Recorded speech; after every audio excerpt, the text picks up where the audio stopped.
etorre horretik azira hona mangar ginola, 70 minutu gauzken nuzela horretik eta uste gura azira hona klabi izan dela, ez? Azik ez dituen sartu dugu utzeta bat egua, gero uste partiu pixka naztu indela, ez dugula jakin izan lehelo denborako azkeno 10 minutu gure joku iten pixetu baloiek eixo kontrola ez, baina, buka dugu utzeta bat lehelo demoria, biharra demoran gure idei ezan pixkate baloiekin momentu eixo bitzie, patxara hori bitzie, baina utzete eta esin jokatzeko erak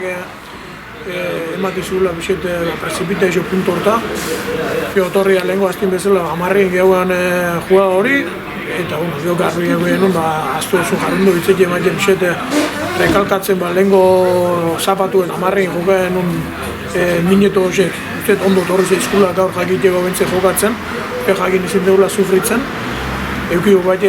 kontratak ematu beste sententziatzeko, baina uste importantena 3 punto lortzia eta betzen mantentzei jula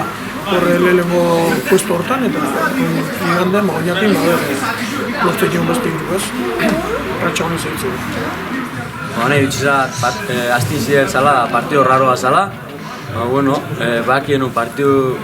nola utzan, 30 minutu joatzea torre genula, importante zala partio aziratik ondo ertentzia.